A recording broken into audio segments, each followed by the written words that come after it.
네, 안녕하세요. 저는 중앙대학교 강명병원 임상영양사 남세기라고 합니다. 아마 대부분 많이 관심 있어 하시고 궁금해 하시는 부분이 바로 식사를 어떻게 먹어야 하는지에 대한 부분일 것 같은데요.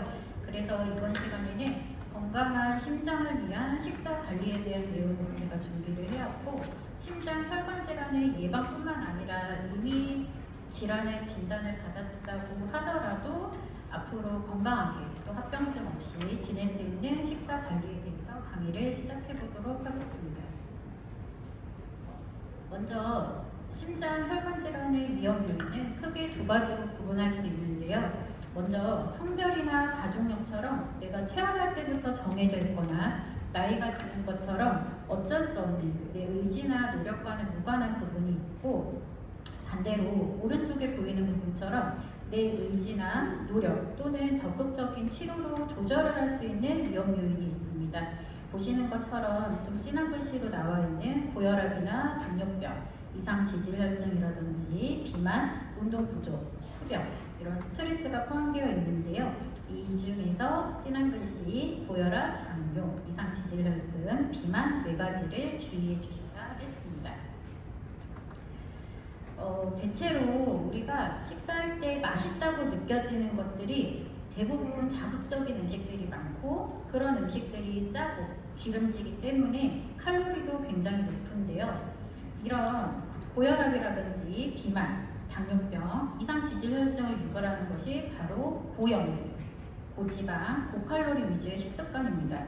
따라서 식사 관리를 포함한 전반적인 생활습관의 개선과 꾸준한 진료, 검진이라든지 적절한 운동을 통해서 심혈관 질환 재발 방지와 예방이 필요하겠습니다.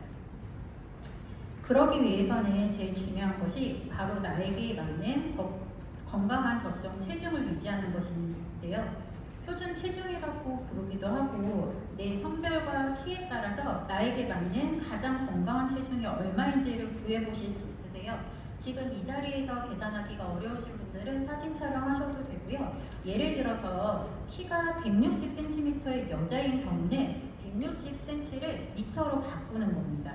그래서 1.6으로 두 번을 곱하고 여자는 21, 남자는 22를 곱해주는데, 예시는 여자로 했으니까 21을 곱하면 약 54kg 정도가 나오게 되는데요. 얘가 54가 정확히 아니더라도 54kg에서 플러스 마이너스 10% 범위 49에서 약 59kg, 그러니까 60kg 정도까지는 적정 체중 범위라고 보시면 됩니다.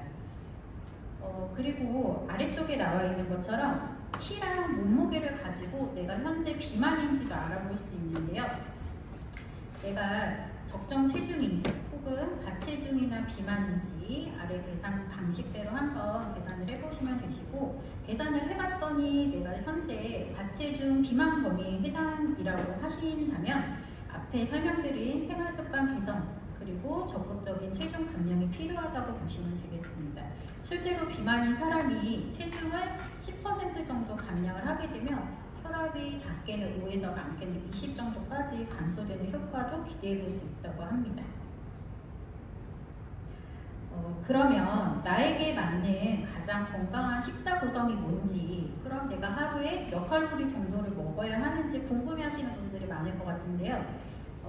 아쉽게도 이번 강의가 20분이기 때문에 이번 20분으로는 너무 시간이 부족한 것 같아서 제가 저희 팀 영양사 선생님들하고 유튜브로 함께 촬영한 것이 있습니다. 간단하게 맛보기로 한 1분 정도를 보여드릴 건데요.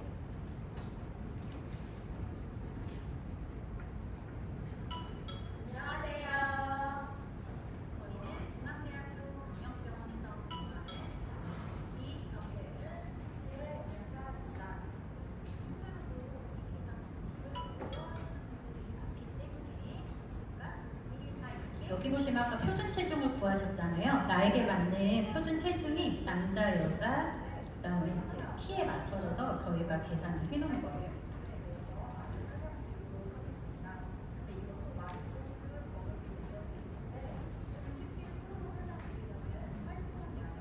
근데 이 표준 체중에서 나의 활동 정도에 따라서 곱하기를 하거든요.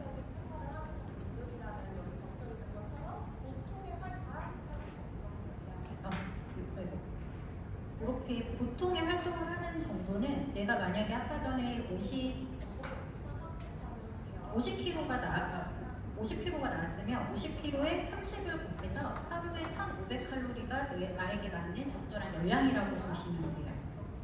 그래서 유튜브는 한 50분 분량으로 준비가 되어 있고 오늘 나눠드린 종이에 QR코드로 찍어서 보실 수도 있으니까 중앙대학교 광명병원 유튜브에서 검색해서 봐주시면 되겠습니다.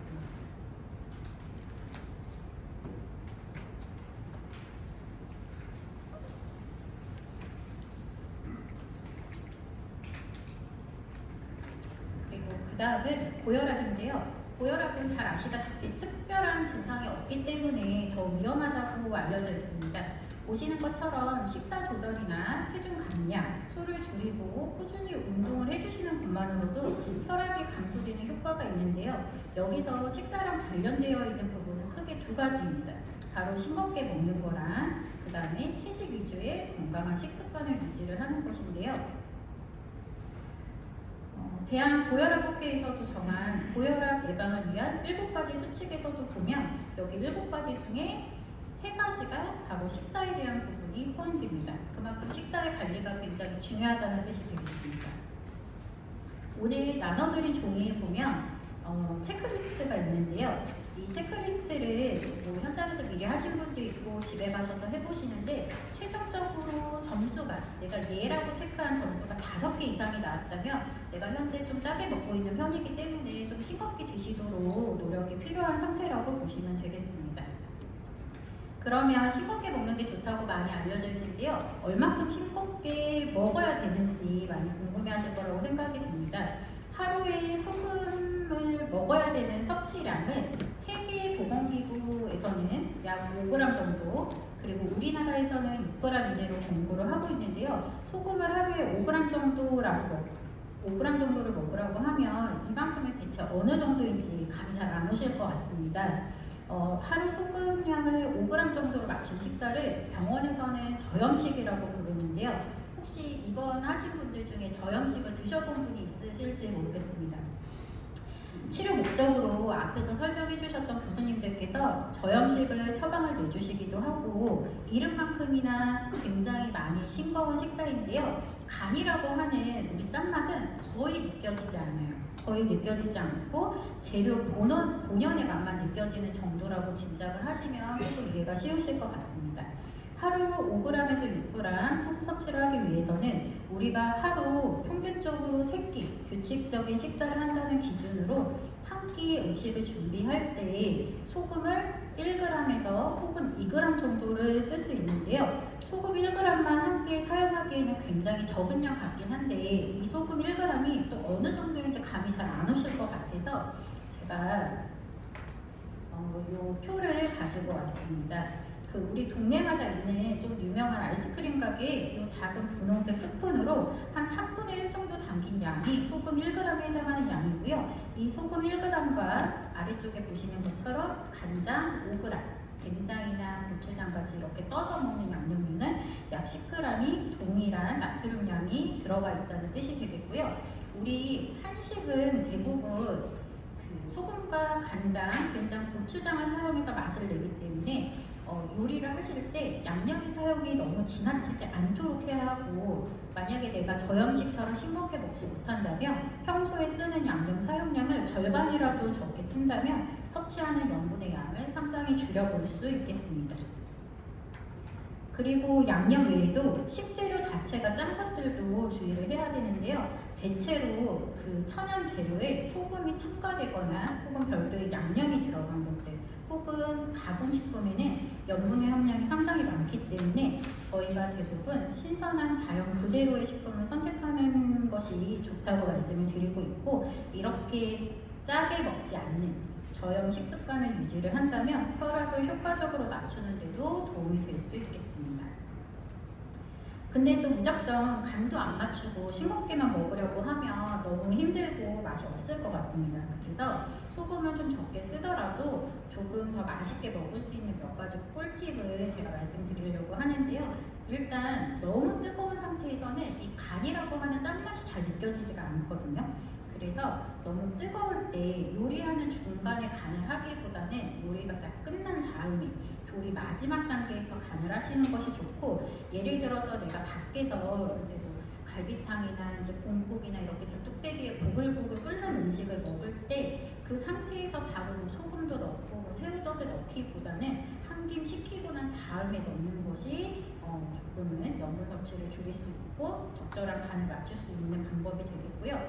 짠맛을 잘 못 쓰다 보니까 짠맛을 내는 양념 대신에 식초나 레몬즙을 이용해서 신맛이라든지 단맛 혹은 뭐 고추나 마늘을 이용해서 조금 매콤한 맛을 내는 양념을 써도 좋고, 재료 자체에서 좀 향이 좋은 것들이 있거든요. 굳이 양념을 하지 않아도 그 채소에서 나오는 고유한 냄새가 좋은 음식들이 있어요. 예를 들면 쑥갓이라든지 깻잎, 미나리나 샐러리, 냉이처럼 이렇게 좀 향이 좋은 강한 채소를 이용하시면 특유의 향 때문에 간이 조금 싱겁더라도 본연의 맛과 향을 즐길 수 있겠습니다.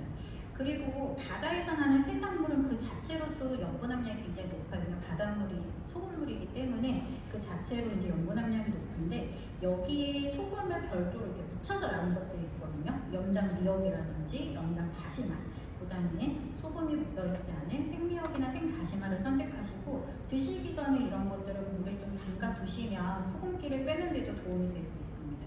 그리고 대부분 한국인은 국물을 좋아하시는데 국물은 염분이 녹아져 있어요. 그래서 국물보다는 건더기 위주로 드시는 식습관을 권장을 드리겠습니다. 그리고 다음은 지방에 대해서 설명을 드릴 건데요.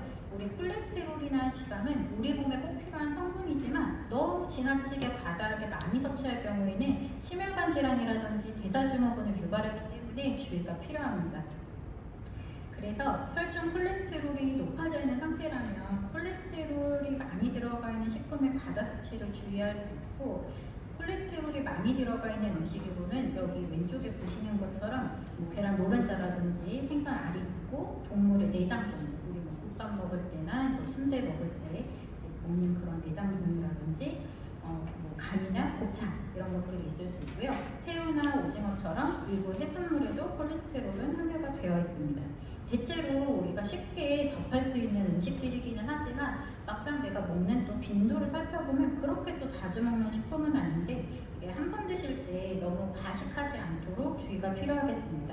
그리고 포화지방이라고 하는 거는 대부분 동물성 지방이라고 말하는데, 우리 이런 실온 상태에서 좀 딱딱하게 굳어있는 지방이라고 생각하시면 돼요. 그리고 처음에 제가 고지방 식이 자체가 심혈관 질환을 유발한다고 말씀을 드렸는데, 삼겹살이라든지 뭐 갈비라든지 닭고기나 오리고기에 붙어있는 이제 기름기 많은 육류, 이런 것들도 포화지방이 많이 들어가 있고, 또는 이제 햄이나 소세지처럼 육가공 식품에도 포화지방이 많이 들어가 있습니다. 그리고 불포화지방산이라고 하는 거는 주로 이제 식물성 지방인데, 실온 상태에서 이제 이렇게 좀 찰랑찰랑거리는 액체 형태로 존재를 하게 됩니다. 그림에서처럼 불포화지방산은 우리 뭐 고등어나 꽁치처럼 등푸른 생선 혹은 견과류, 식물성 기름의 성분이어서 적절히만 이거를 잘 섭취해주면 오히려 기름인데 혈중의 콜레스테롤을 맞춰주는 효과가 있어요. 근데 이름이 지방이잖아요. 지방이기 때문에 너무 또 과다하게 많이 섭취할 경우에는 비만이라든지 다른 합병증이 유발될 수 있어서, 보통 이 기름을 사용하실 때 내가 아까 한 끼 요리를 만들 때 보통 이제 작은 티스푼으로 1스푼에서 2스푼 정도의 식물성 기름을 사용하도록 하는 것이 중요하겠습니다. 그리고 지금까지는 제가 싱겁게 먹어야 된다, 뭐 짜게 먹으면 안 된다, 그리고 너무 기름진 거는 주의하셔야 된다, 이제 이런 말씀만 드렸는데요. 충분히 좀 내가 마음껏 먹을 수 있는, 자유롭게 드실 수 있는 식품도 있습니다. 바로 보시는 것처럼 섬유소가 풍부한 식품인데요. 식이섬유소는 잡곡이라든지 채소, 과일, 해조류, 콩에 풍부하게 들어가 있는 성분이고, 보통 껍질이라든지 이런 좀 줄기를 포함한 재료라고 보시면 될 것 같아요. 식이섬유소는 혈중의 콜레스테롤이라든지 혈당을 낮춰주는 역할을 하게 되고, 또 포만감을 주는 역할을 하기 때문에 체중을 감량하시는 분들에게도 도움이 될 수 있어요. 쌀밥보다는 잡곡밥을 드시고, 매끼 내가 한 끼 식사를 할 때 2가지에서 3가지 정도의 채소 반찬 섭취해 주시고, 그다음에 과일을 드실 때도 껍질째 먹을 수 있는 것들은 생과일의 형태로 하루 한 번에서 두 번 정도 간식으로 섭취해 주시면 하루 필요한 식이섬유소 권장량을 충분히 채울 수 있고요. 식이섬유소가 우리 몸에서 그 역할을 잘할 수 있도록 충분한 물과 함께 드시는 것을 권장해 드립니다. 지금까지 제가 설명드린 내용으로 한번 식사를 구성을 해봤는데요. 식이섬유소가 풍부하게 들어가 있는 잡곡밥으로 식사를 해주시고, 그 다음에 제철 재료로 만든 채소 반찬, 그리고 담백한 조리법을 사용한 단백질 반찬과 간식으로 신선한 과일과 하루 한 번 정도 우유 한 잔까지 드신다면 5가지 식품군이 골고루 포함되어 있으면서 지방과 염분을 좀 적게 들어가 있는 건강한 심장을 위한 한 끼 식사가 만들어지겠습니다. 근데 살다 보면 집밥만 먹을 수는 없으니까 외식을 하게 될 때가 있는데요. 외식하는 메뉴 대부분이 자극적인 맛으로 기름지고 열량도 높고 염분의 함량도 많이 들어가 있어요. 그래서 이왕이면 외식의 횟수 자체를 좀 줄이시는 것이 가장 큰 도움이 되고, 만약에 내가 부득이 외식을 하게 되는 상황이 된다면 미리 어디서 또 어떤 메뉴를 얼마큼 먹을 건지 미리 좀 계획을 해주시는 것도 도움이 되겠습니다. 그리고 메뉴 선택을 하실 때 이왕이면 여러 가지 식품군이 좀 골고루 들어가 있으면서 기름지지 않고 좀 당음량이 적은 담백한 한식이라든지 일식 쪽이 아무래도 뭐 튀기거나 기름에 볶는 양식이나 중식보다는 권장이 되고, 요즘에는 좀 요리할 때 뭐 가능하다면 좀 싱겁게 해달라고 요청을 한다든지 아니면 소스를 넣지 말고 따로 달라고 하는 이런 요청을 하는 것도 방법이 될 수 있습니다. 그리고 술은 안 먹는 게 사실 가장 좋습니다. 왜냐면 술이라고 하는 거는 몸에 좋은 영양소는 단 하나도 없어요. 하나도 안 들어가 있고 오로지 열량만을 내기 때문에 그렇고요. 그래서 저희가 금주를 권장하고 있고, 부득이하게 내가 뭔가 사회생활을 하거나 꼭 먹어야 되는 상황이 있으면 그때는 이제 남자는 각 이제 주량에 맞는 잔으로 한 2잔 정도, 여자는 1잔 이하로 조절하시기 바랍니다. 그리고 우리 요새 이제 마트에 가면 우리나라에서도 법적으로 영양성분 표시가 의무화되어 있기 때문에 대부분의 식품에서 이 영양성분 표시를 확인을 할 수가 있는데요. 영양성분 표시를 확인해 보시면 뭐 나트륨이라든지 지방 혹은 뭐 콜레스테롤이 적은 들어가 있는 함량 정도를 쉽게 볼 수가 있어요. 그래서 나트륨, 지방, 콜레스테롤이 적은 음식을 선택하는, 비교해서 좀 좋은 것들을 선택하는 습관을 가지는 것이 중요하겠습니다. 그리고 뒷부분은 좀 많이 궁금해하시는 대표 질문 몇 가지 제가 먼저 Q&A식으로 가져와봤는데요. 건강 보조식품을 먹으면 심장이 좋아진다, 이래서 좀 솔깃하고 주문해서 먹고 있는 분들도 좀 상당히 많으실 것 같은데요. 사실상 그런 건강 기능성 식품, 보조식품 대부분이 이 어떤 효과에 대해서 정확하게 이제 그렇다 할 과학적 근거가 부족한 경우가 대부분이고, 오히려 성분이 좀 모호해가지고 현재 약을 복용하고 있는 상태라면 약의 어떤 뭐 효과를 저해한다든지 뭐 약의 효과가 떨어지거나 반대로 이제 부작용이 발생할 수 있기 때문에 건강 보조식품을 너무 임의로 여러 가지 많이 드시기보다는 주치의 선생님과 한번 내가 먹고 있는 약하고 영향이 없는지를 확인을 해보시는 것이 필요하겠고요. 그 다음에 이제 앞에 교수님께서 부정맥하고 이제 카페인이 또 영향이 있다고 말씀을 해주셨는데, 그럼 커피 절대 먹으면 안 되나요? 라고 또 궁금해 하시는 경우가 많아요. 그렇게 뭐 카페인에 유난히 좀 민감하시는 분들도 있고, 부정맥이 심하다면 안 드시는 것이 좋겠지만, 그렇지 않고 이제 일상적인 생활을 하는 분들 대상으로는 하루에 1잔에서 2잔 정도의 커피는 가능하고, 대신 커피를 드실 때 요새는 커피 종류가 굉장히 많잖아요. 드실 때 뭐 시럽이라든지 혹은 막 생크림이 많이 올려가고 거기에 이제 뭐 초코 시럽이라든지 카라멜 시럽이 듬뿍 들어간 단맛이 강한 커피보다는 좀 달지 않은 커피를 선택하는 것이 좋겠고, 달지 않은 아메리카노, 이제 뭐 블랙커피 이제 이런 거를 드시는데 또 너무 단 디저트를 같이 곁들여서 드시는 경우도 있잖아요. 그래서 뭐 쿠키라든지 케이크나 빵 이렇게 좀 너무 단 간식을 함께 좀 드시지 않는 것도 요령이 될 수 있겠습니다. 그러면 염분을 제한하는 게 필요하고, 소금이나 간장이나 이런 것들은 우리 음식 만들 때 반드시 써야 하는데 시중에 보면은 뭐 저염 소금이라든지 저염 간장 이렇게 해서 저염 양념을 좀 파는 경우도 있어요. 이런 경우 사용해도 될까요?라고 묻는 분들도 계신데요. 이 이제 양념에 들어가 있고 소금에 들어가 있는 나트륨 함량 자체는 보통의 양념보다 적게 들어가 있는 것은 사실이기는 한데 이게 나트륨을 빼고 그 나트륨 자리에 칼륨이라고 하는 무기질을 대신 넣은 거거든요. 그래서 혹시라도 이제 뭐 보통의 경우에는 사용을 해도 되지만 특정 혈압약을 복용하고 있거나 혹은 혼밥 기능이 떨어지신 분들은 이 또 칼륨의 과다 섭취를 주의하셔야 되는 경우도 있어서 이런 경우도 뭐 영양사나 주치의 선생님하고 좀 상의를 하시는 것이 필요할 것 같습니다. 그리고 오늘 오지 못한 건강검사를 뭔가 가족들, 집 너무 좋고 좋은 정보를 많이 들었는데 나 혼자 듣기가 아쉽다 하시는 분들 계실 것 같은데요. 저희 아까 보여드렸다시피 유튜브에 주관대학교 강명병원에 보시면 앞에서 이제 강의했던 교수님들 또 이제 영양에 대한 강의도 많이 올라와 있어요. 그래서 적극적으로 집에 가셔서 좀 심심하실 때 보시면 도움이 되실 것 같습니다. 경청해 주셔서 감사합니다.